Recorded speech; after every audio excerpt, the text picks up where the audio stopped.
Hello, everyone. Welcome. Thank you for joining our webinar session and for joining on time. Why are we here today? Because we believe that when it comes to setting your school district for success in the next school year, really nothing beats the effective engagement program that connects all the entire community. Students, parents and guardians, staff, and all the community members. My name is Natasha Safronova, and I'm Director of Product Marketing here at SoGoSurvey. I will be moderating today's session.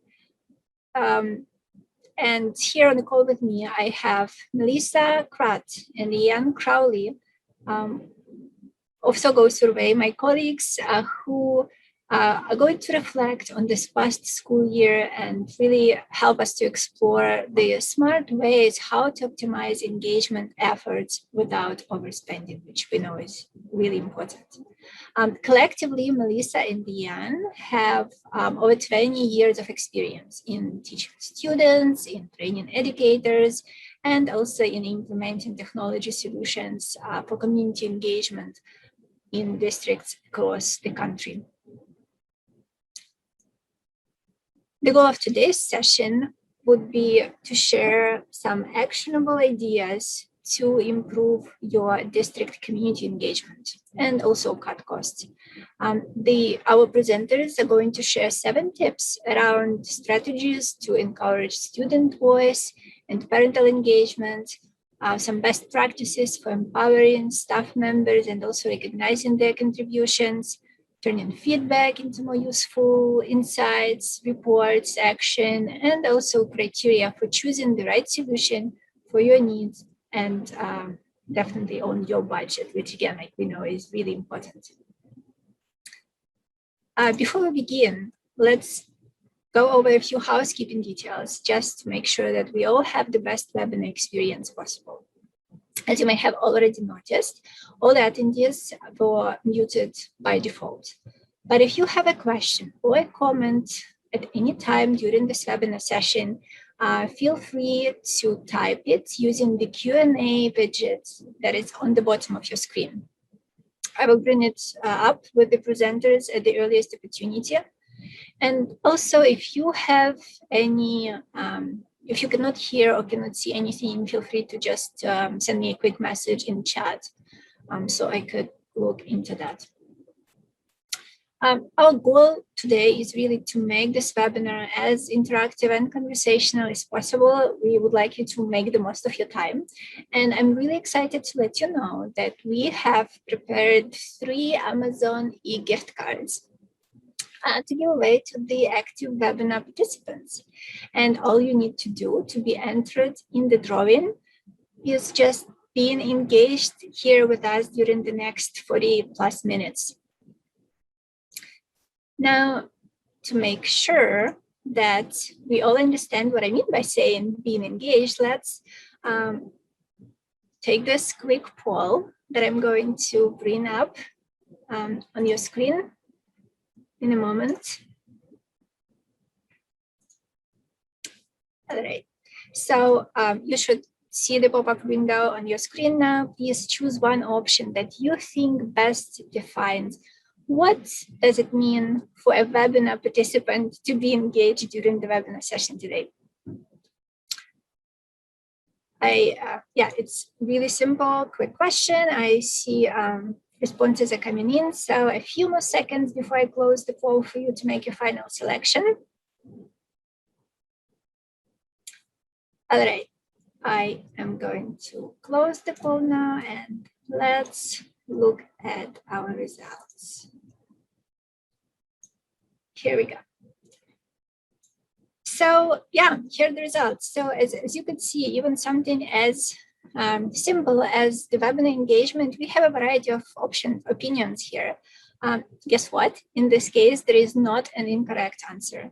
Being engaged really means different things to different people, and all of these options that you see in the poll, they will be available for you during the webinar. We want to hear from you in any form that you're the most comfortable with. So yeah, please share with us, ask your questions, and share your comments. All right, and now I am really excited to hand over to Melissa, who will actually start us on the district engagement tips that she has prepared for us. Melissa? Awesome. Thank you so much, Natasha. I am very excited to be here. And I want to start with just actually on this first slide in my section here is you'll see on this next slide a definition, which is a shout out to my background. My background is in English education. So every English teacher loves to have vocabulary lessons. So we're starting with one just for your reference too, like my background in education means I've taught in K-12 school districts, been department chair in a beautiful high school in Maryland. I've taught university students here and abroad as a Peace Corps volunteer, and I've also taught here at American University recently as well too. So in addition to that background in education, my flip side is on the technology side of the world, of course, working with here our colleagues here at SoGoSurvey, as well as clients and other, especially school districts that we work with all across the country. So getting everyone on the same page about what engagement means. We know that sometimes people use engagement in a variety of different ways. Engagement is not the same as straightforward satisfaction. Engagement isn't a question that you can ask unless you're popping a different kind of engagement question. It's usually not a single question with a single answer. It's complex measure. So really just to get everybody on the same page today, involvement, enthusiasm, and commitment. So when we're talking about even this idea of how are you involved in this, we know everyone has this opportunity because you have good distracting screens over here. You've got a lot of tons of things going on in your day. So on a daily basis, engagement can be very small and very specific. And that's one of the themes that we want to talk about today as well too. Engagement can look different for different people, different groups at different times. So really capitalizing on that idea of commitment. Sometimes it's enthusiastic, our little dancing fellows here, but involved in the conversation. So we really appreciate you being engaged with us today. So taking a look at the first tip that we've got, really having to do with the idea of community engagement. So when we talk about the big picture, very often in the world of education, we think sometimes as the community as the learning community, the people who are in this building or on this campus specifically too. But in reality, the community extends a great deal farther than that. Sometimes we think, okay, coaches, we think of people who are involved in extracurricular sort of school events and that kind of thing too. But beyond that world, when we take a look at the next slide here, we really need to be able to engage that community. This is a pretty straightforward quote, but it's from the National Education Association. It harkens back to that idea. My experience as a Peace Corps volunteer really helped me sort of frame this reference because we all work and live in certain communities as well. But we know when you enter that community with sort of the stranger approach of like, what's going on here? What's happening here? You don't have any assumptions to make. So we can map that community. We can look out and see if you are a new resident, a new person moving into that district, where are the opportunities that you see? Where are the challenges? What's happening in the economic world, in the social world? Is there new construction going up? People getting jobs, losing jobs? COVID-19 is a huge community challenge that impacts a lot of different communities in a lot of different ways, but also looking at those opportunities, those partners that you have in the community, those resources, those influencers. Sometimes it doesn't just mean social media, it can also be community action groups and opportunities to be able to partner with some of those groups, local businesses, YMCAs and other community centers as well too.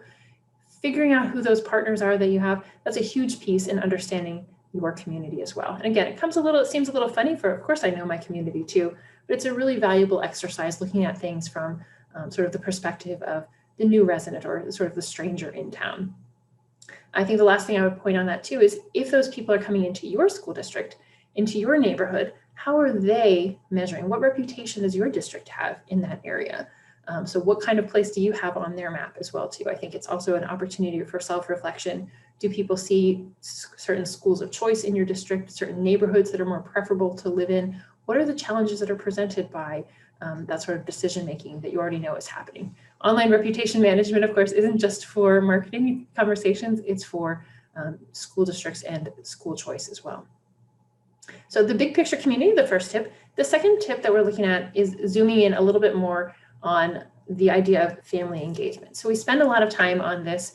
Again, this is a little nod to, I love the wordplay of parents, it is partners, it's almost the same letters, but really it's not just parents. When we think about family engagement, really embracing the recognition that family members as a whole have a huge role to play on student success. And we know engagement can look very different for families, different stages, different ages of their children. So when we take a look at drilling down on this one a little bit more, on the next slide here, we talk about 3 pieces. Building trust, especially in communities where there's a lot of new people coming in, or a lot of diversity, or a lot of uncertainty, a lot of changes happening, or strange things are happening, of course, in the post-pandemic or sort of semi-post-pandemic world that we're in right now, going through those transitions. Building trust is a huge piece. If you don't have trust, you can't get anywhere else. Like that Maslow's pyramid, we're not going to get to self-actualization. We're not going to get to student success or anything at the top of that pyramid if we don't have that foundation of trust. Respecting families' needs, figuring out what that means. What does it look like for them to be connected? Are there any availability barriers, time barriers, language barriers, accessibility barriers that are preventing people from getting involved in the school district? Excuse me, and embracing also that shared responsibility. When we look at the idea of empowering community members, it's not just a token ask, it's an important part of that conversation. So we have that sort of like, oh, what do you think? It's not that, it's really engaging people and taking on that responsibility that we're in it together for student success. So I think that idea, when we have the opportunity to build trust, sometimes it is based on responsiveness. That's a really big one. We build trust based on service that we provide. We work with the school district who, one of their foundational issues was not having success in their transportation plans, not successfully being able to pick up students. And that is a fundamental thing. Nothing else can happen in the conversation until that school district can figure out a system in which they can follow up with those parents, follow up with those students, make sure students get on the bus. If that level of trust isn't there, nothing else matters. So having that system in place that you're collecting that feedback, being open to it, allows you to then build on that. So we do a lot of work with students at the beginning of the year, understanding their learning preferences or learning styles. It's not as common though. We do have school districts who do this, but it's not as common to reach out to parents for their individual preferences. What does engagement look like to them? Is it showing up? Is it volunteering? Is it giving a contribution or in-kind or time donation? What does it actually look like? Because we sometimes have this feeling like, oh, people don't want to come to back to school night. That's not the only way to demonstrate engagement. So figuring out what are those ways that people are open to. I taught high school students primarily in the past, most recently. I think that when we're talking about university students, you're not going to see parent engagement there. At the elementary level, we see engagement sort of decrease down from elementary, people bringing in cupcakes for events, all the way down to at these top tier grade levels where it's equally important as well too. So figuring out those opportunities and understanding parents' view of what's going on in that climate.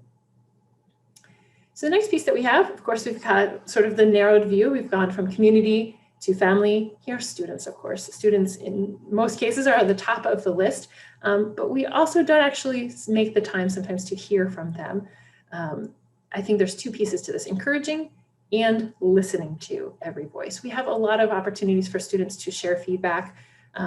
Social media is not necessarily the best or only way to collect feedback, but it's a way that students often express themselves. So when we get down to what does it actually mean? Is it just talking, or is it having people listening to you as well? Engagement is that 2-way conversation. It's the only kind of conversation, otherwise you're just talking to yourself. So when we're looking at the outcomes, when we look at the next slides, this is from a Gallup study as well. This next slide here, what does it mean to be engaged? Feeling safe, having strong relationships, feeling recognized, learning, and looking toward that positive future. So all of the things that have, students have a lot to say. And I think a lot of conversations that we have sometimes, oh, we never hear from students, they never raise their hands. Again, it's that same idea. What does it mean to be engaged? So sometimes giving that opportunity for, maybe it's in person, those candid conversations, maybe it's a feedback collection system, a ticketing type system, a survey, a focus group, even having this like small group conversations sometimes with clubs, trusted advisors, guidance counselors in this area as well. Sometimes it's completely anonymous. So we see the rise of activism among students, which is awesome, which is really exciting, making sure that we're paying attention to that, we're channeling it, being respectful of that as well, so that they become part of that forum in which those solutions are created. And finally, in this section, of course, we're looking at the experts. So people who choose to work, and this last, and tip 4, excuse me, when we're talking about people who are choosing to work in the world of education, education is not an area in which there's a huge amount of money to be made. No one goes into it because they're going to become rich or something like that. This is a very conscious decision in people's lives when they choose to become part of an educational team, whether they're teachers, staff members, administrators.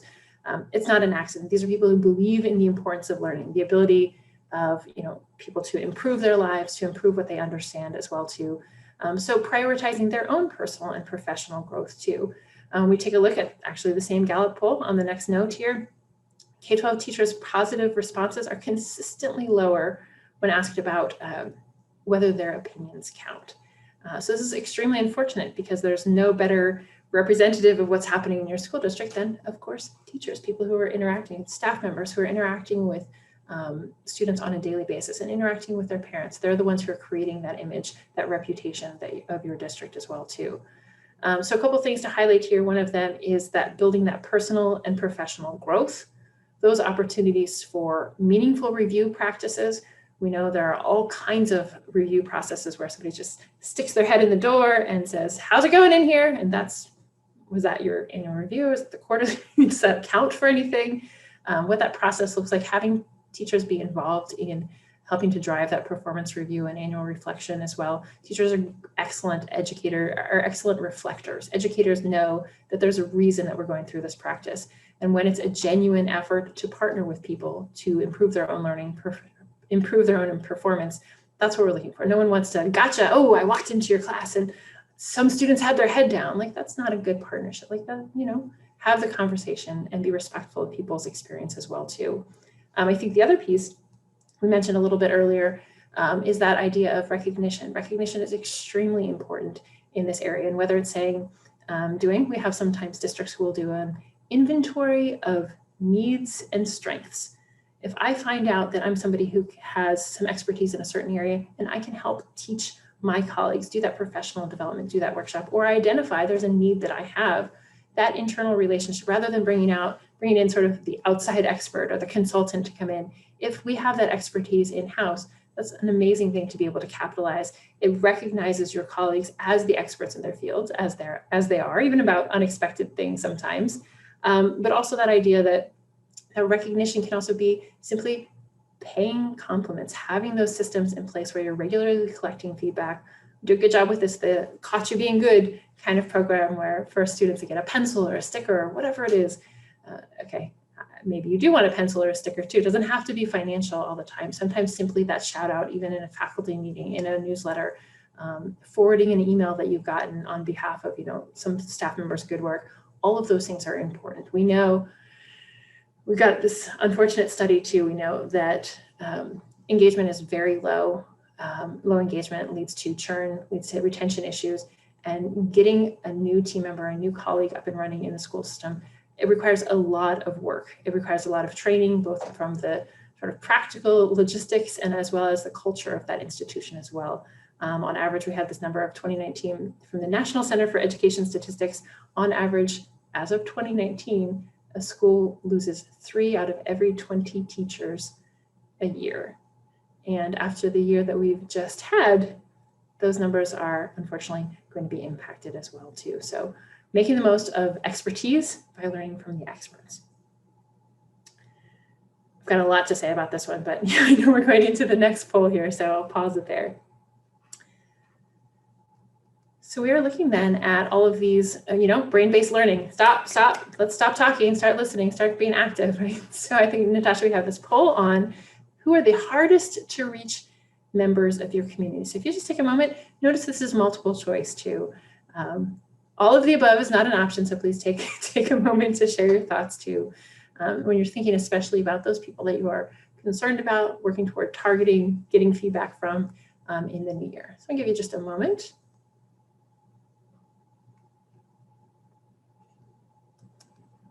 Okay, and Natasha, we're ready. Give it 5 seconds and we'll wrap it up. Yeah, I see some answers coming. Still a few people didn't answer. So I guess just a friendly reminder that answering to all poll is a way to demonstrate your engagement during this webinar. Everything is very meta in this webinar, in case you didn't get that. Awesome. Looks like most people have now answered. So I am going to close the poll and show the results in a second. Here we go. Yeah, so surprises here, perhaps not. People who are in the building, very likely, more likely to be able to be reached. But looking at that, I think that bottom piece there, people, community organizations, non-student households, those are people who pay taxes to a significant extent, and having them involved and engaged in those conversations, whatever that looks like, that's the opportunity for service learning, that's the opportunity for internships. There's a lot of opportunity for partnerships there as well. Awesome. I'll turn it back over. Great. And actually, Melissa, we've received a few questions, but I just didn't find the right moment to interrupt as you were really on the roll. So I'm going to bring them up now. All right. So the first question we received was when you were talking, I believe that was third tip as for the student engagement. So the question was, how do I get more students to provide the feedback? It can be difficult to get just a quality number of responses from my students. So any tips you could share with us from your experience here? Yeah, I would say, and I think based on this question, it sounds like number of responses sounds like in response to a survey. Like, I think that's absolutely, of course, no surprise. We do those here as well too. But I think recognizing that idea of what are the ways that you're actually engaging with students? It doesn't have to be, look, it's November, now we care about climate, now we care about how you feel. I think having those ongoing opportunities, because just because I've decided to start having a conversation with you doesn't mean that you actually have something that you want to share back with me too. So timing, I think, is important. Accessibility of giving that feedback on a regular basis. And finally, the last thing is ask them or talk to them, engage with them about things that they care about. When I ask you a question about something that's relevant, interesting to you, you are more likely to respond than something that's sort of shrug. So meh is not really useful engagement, but so ask me a question about something I care about. Wonderful. Thanks, Melissa. One more question we have at this point. Before I bring it up, also just a reminder to our audience, Q&A, please use for typing your questions in, but if you're more comfortable with chat, that's perfectly fine as well.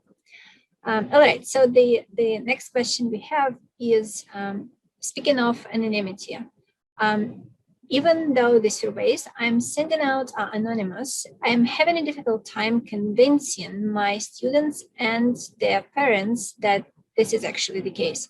So have you seen this problem, and any advice on what's the best way to solve it? Yeah, I would say, unfortunately, that is an extremely common problem. It is not unique to school districts, but it goes back to the idea of building trust.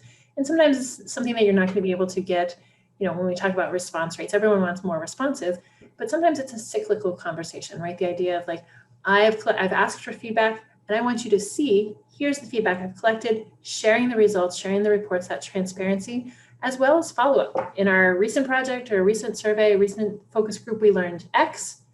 Communicating what you've done as a result of that will always inspire.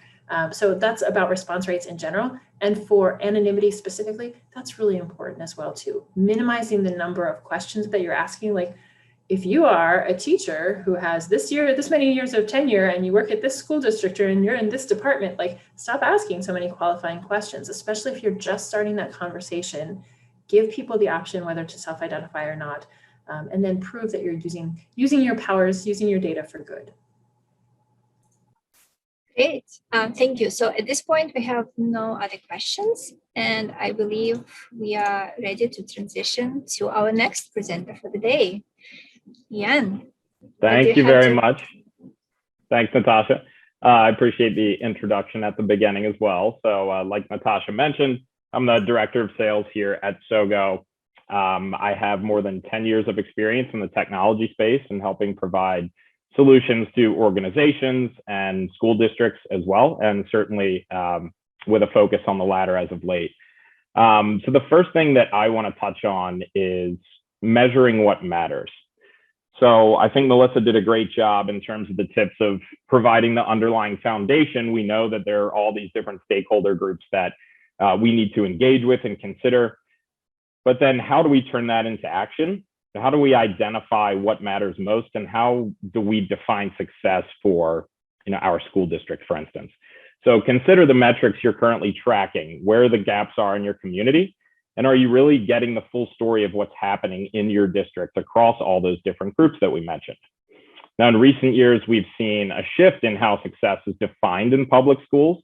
And rather than relying on standardized test scores and national benchmarks to gauge success, more and more districts have shifted their focus towards social and emotional learning, right? So prioritizing more nuanced metrics, such as student engagement, which Melissa touched on, of course, staff engagement, and parent satisfaction.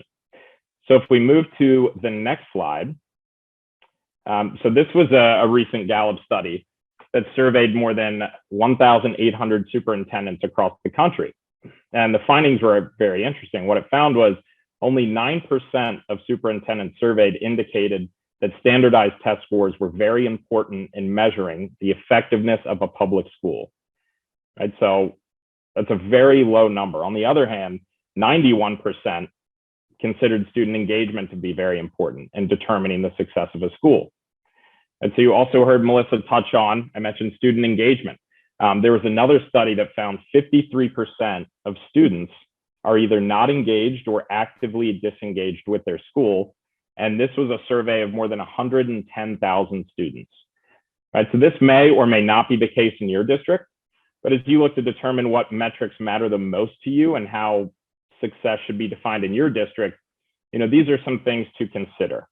Right? The unique aspects, makeup, needs, and challenges of your community, the standards that have been set by your school board or government mandates, regular feedback programs across all stakeholder groups to get a more holistic understanding of what's happening in your district, and consider benchmarking your results against your own past performance rather than 100% reliance on national norms and absolutes.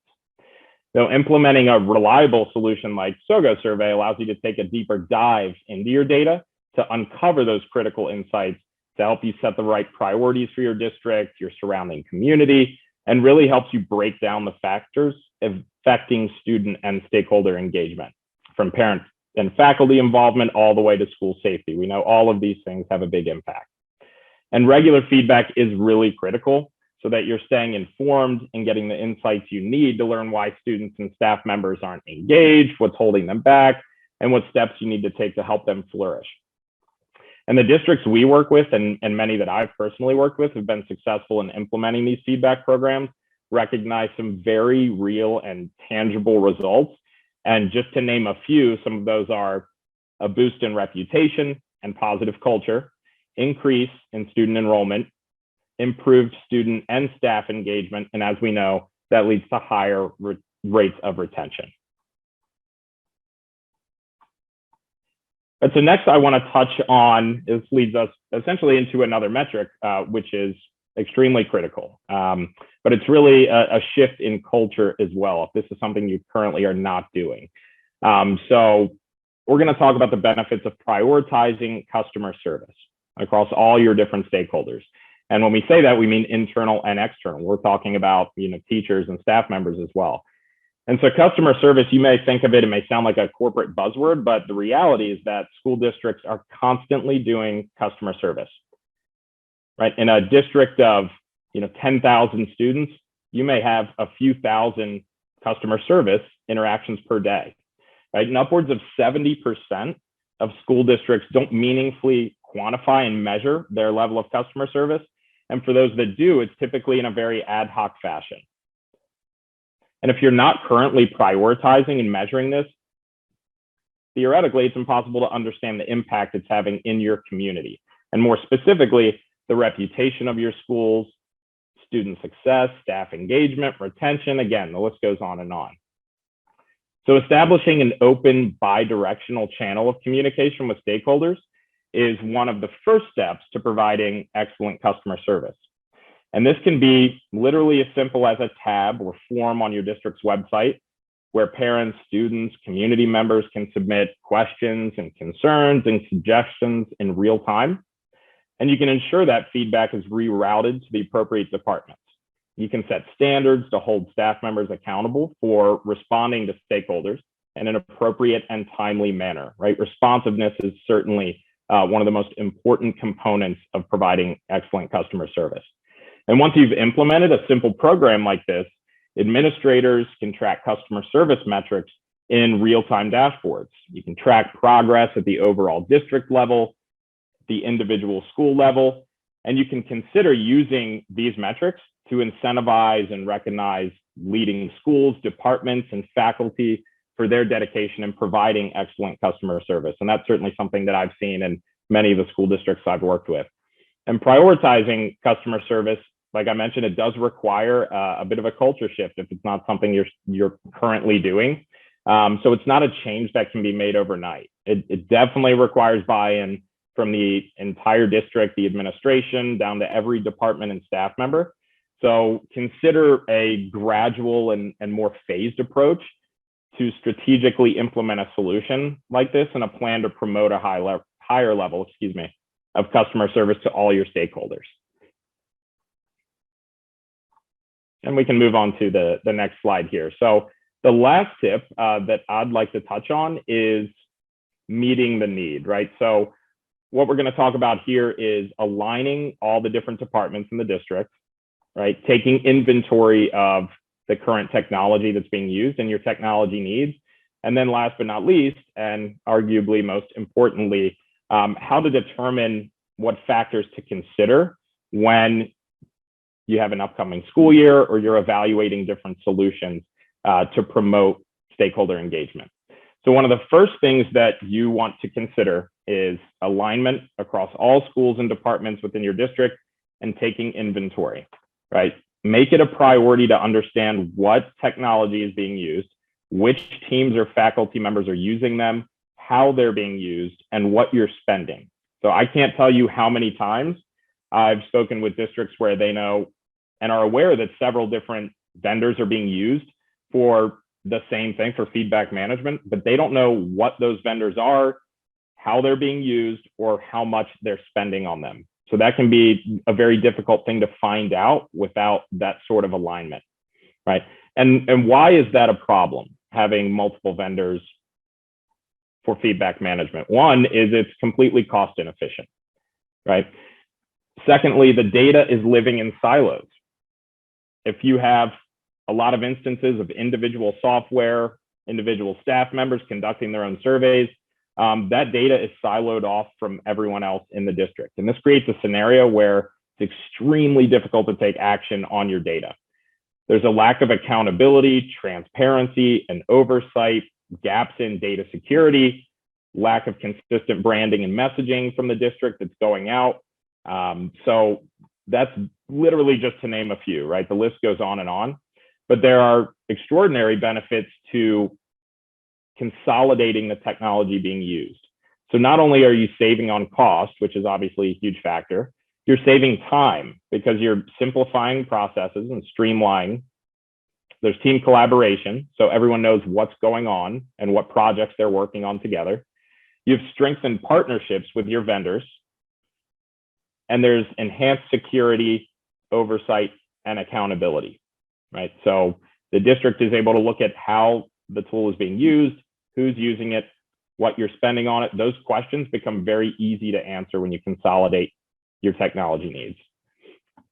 Now, when we talk about focusing on solutions, right, and addressing your specific challenges of your community, there are some definite things to consider as you examine what those needs and requirements are for a feedback solution like this.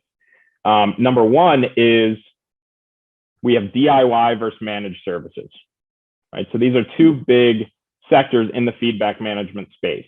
So it's important to consider the resources and expertise you have on staff to determine whether a do-it-yourself platform, right, like SoGoSurvey, is a better fit versus a fully managed services company where you're completely outsourcing all of your engagement efforts. Arguments can be made for both. However, determining the resources you have on staff can certainly drive what the best decision is for you. From a cost perspective, often a DIY product like SoGoSurvey is going to be much more affordable for you.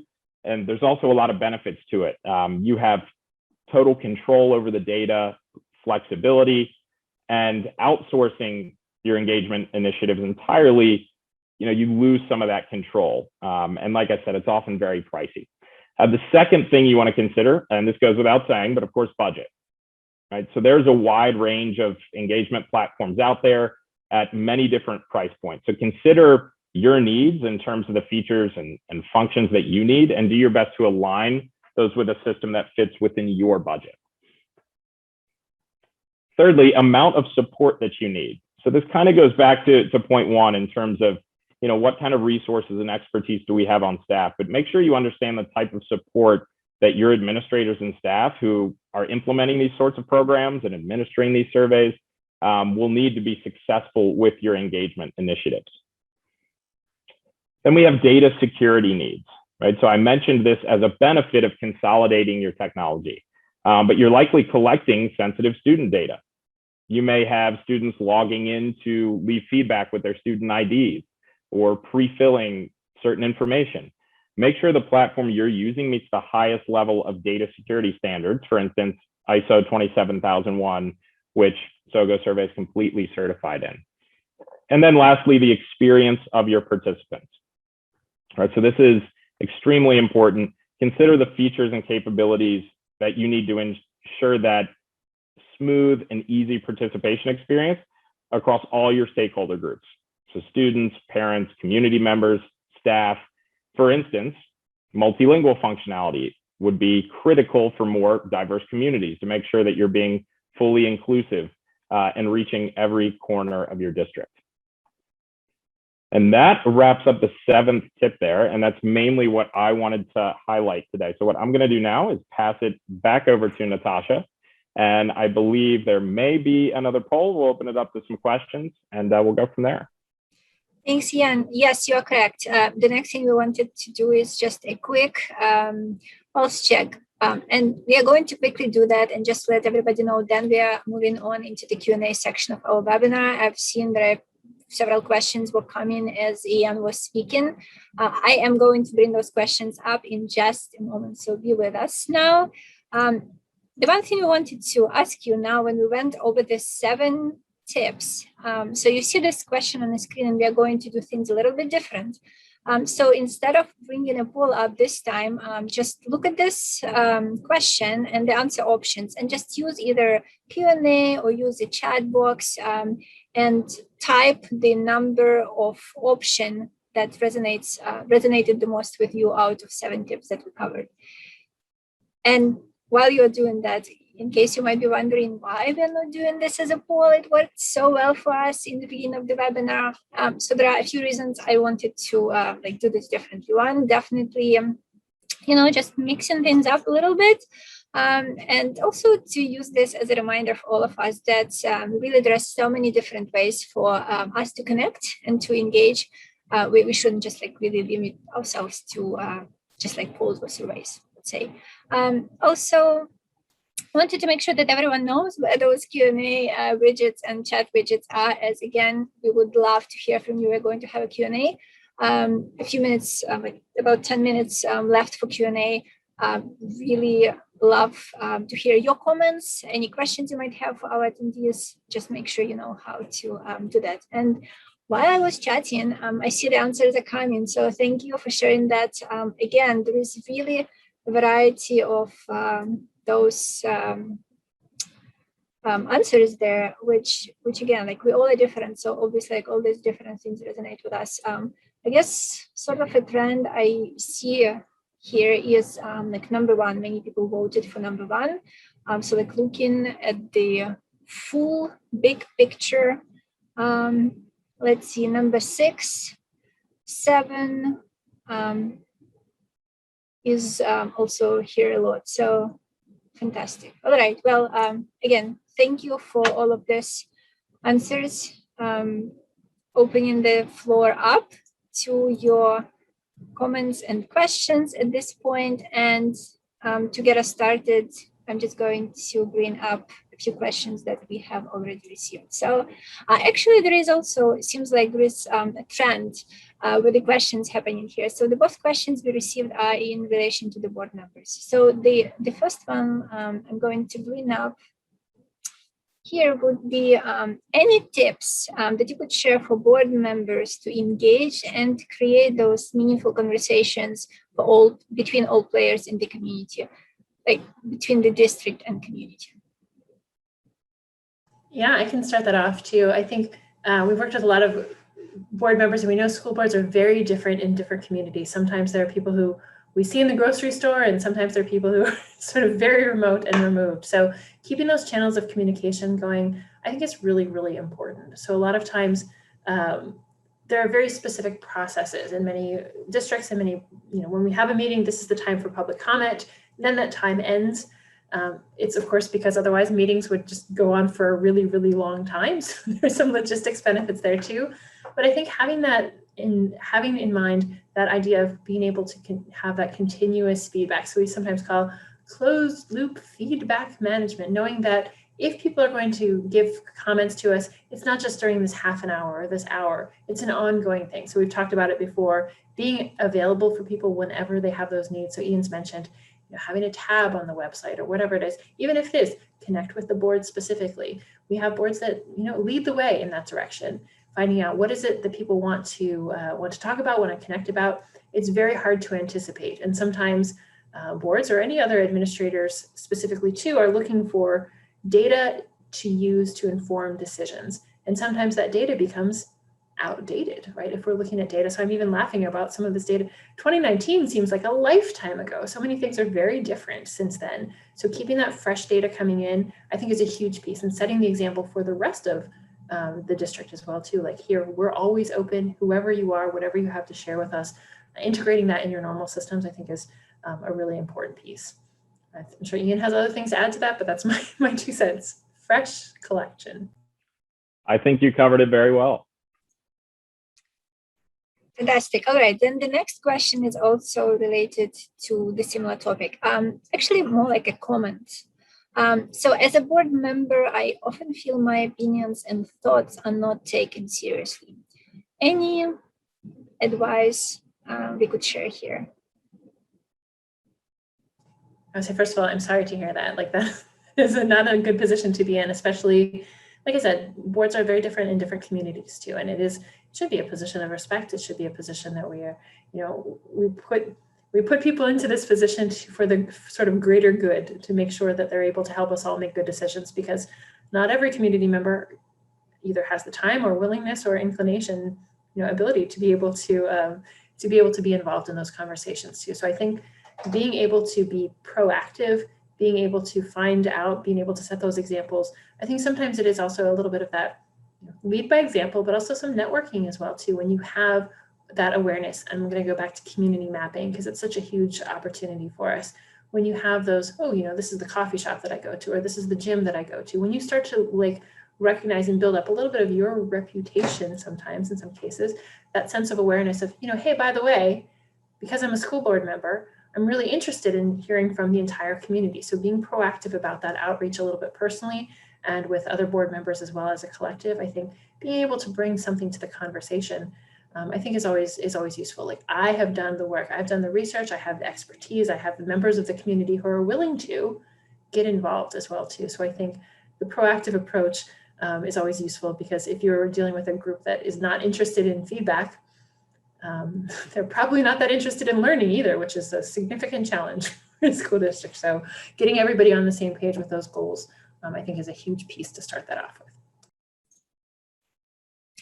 Great. So I'm looking at my clock here and don't really want to hold anybody later. So if we didn't get to your question, we are going to get to you personally with a personal answer after the webinar. Thank you again for all your engagement and participation. We have one last slide here to share is basically now what, right? So we've listened to this conversation, we've shared our questions and comments.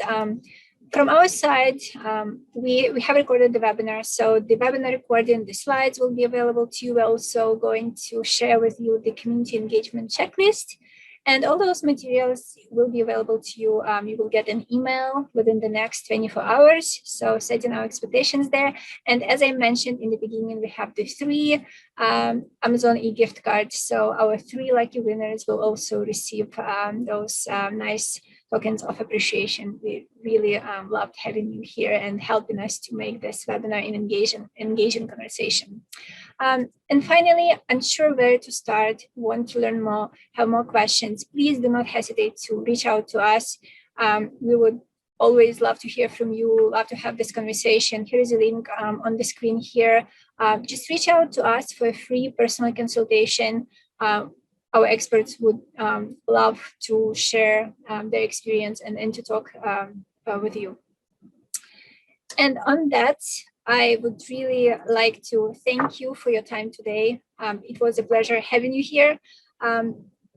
I'm sure your engagement program will be so much better this next year as you started really looking at it early. So thanks again and have a great day, everyone.